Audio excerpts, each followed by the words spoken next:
Jesse Dollemore is host of the Dollemore Daily. Thanks so much for making time here on Capitol Hill. I want to start with the reaction that we're getting from several lawmakers in relation to the indictment of former President Trump.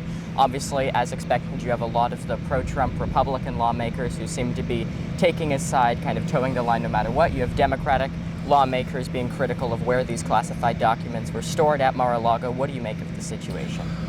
Well, I think cards on the table, having been a former United States Marine, active duty for several years, I know that the standards that would have applied to me and hundreds of thousands, if not millions of other veterans and active duty personnel, we'd be in hot water. We would be indicted and under the same pressures that he now finds himself. And that's a good thing, that there is no two-tiered justice system in the United States. It is absolutely one tier, or at least it should be. And he is going to get the consequences that he so richly deserves, in my opinion. And when you look at what the Republicans are saying, obviously you have a lot of Republicans who are calling it a witch hunt, et cetera, but you do have some Republicans kind of critical of the fact, they claim Mike Pence and Secretary Clinton had similar issues with classified information. A lot of people, though, are quick to point out that the difference here is that they cooperated with authorities when asked to turn it over, whereas Donald Trump has not done that. If he had have cooperated, would you have expected the situation to be much different? Absolutely. The illegal retention really is the crux here. The Justice Department on numerous occasions gave him time, opportunity after opportunity after opportunity to do the right thing, and he chose defiance. He chose being wealthy and powerful and, up to this point, immune from consequence, rather than abiding by statutes and laws and the norms for maintaining access to classified materials, some of which is so classified and so sensitive that it can't even be generally described in public. I mean, the differences, there are oceans of difference between the Hillary Clinton situation, the Mike Pence situation, the Joe Biden situation, and what is going on with Donald Trump. And when we talk about Mike Pence, he's someone who has had classified information also, but now he's also someone who's running against Donald Trump for the GOP nomination, which is quite unprecedented, where you have the former vice president running against the president that they served under. When you think of the historical significance of it, when you think of what all of this could mean for the race for the White House in 2024, President Biden is not really being primaried by anyone too seriously. I mean, you have two candidates who don't really have a huge chance, to be frank. But what are you expecting all of this to mean in general for the race for the White House? Well, I think until a Republican steps up and is willing to actually call Donald Trump out on his impropriety, on his illegality, on his general jettisoning, his eschewing of constitutional norms, it's going to be a one-horse race. I mean, we have the Republican Party. I talk about this all the time on my show. They are these characters who wave their pocket constitutions in the air as though it's some meaningful document to them.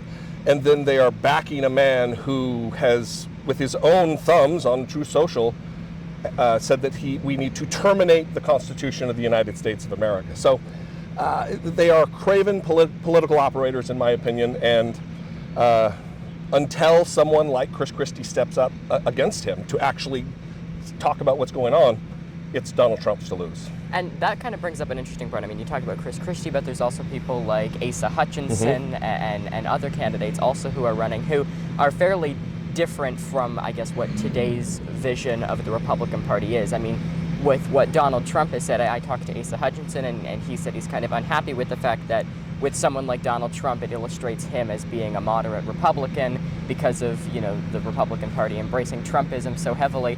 What kind of a future, though, do you think people like Asa Hutchinson or Chris Christie have in today's GOP, given that they seem, at least as of right now, fairly different from someone like Donald Trump?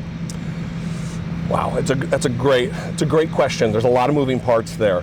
I would say that they are only moderate based on the fact that the Overton window has shifted. The Republican Party is no longer the party of even Reagan. I mean, Reagan, if he ran on the policies that he put into place in the 1980s, would be called the Republican in name only, a rhino.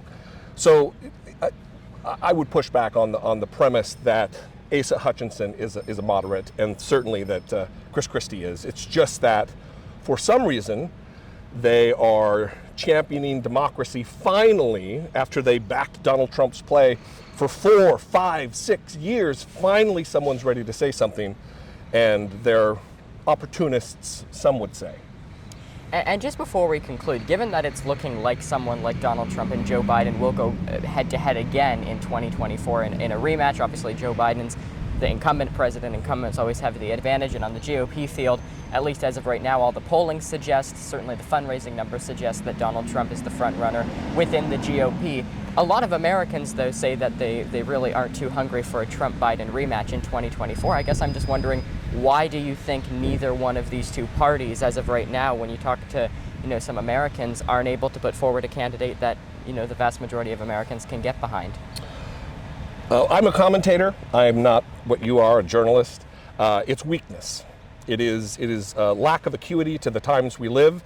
And look, I'm gonna back Joe Biden because he's what we got. But as far as the Republican Party is concerned, they're witnessing the demise of their storied, historical political party, and they are ushering the death knell. So I don't know. It's, like I said, a lot of moving parts. Okay, Jesse Dollemore, host of the Dollemore Daily. Thanks for your time. I appreciate it. Thank you.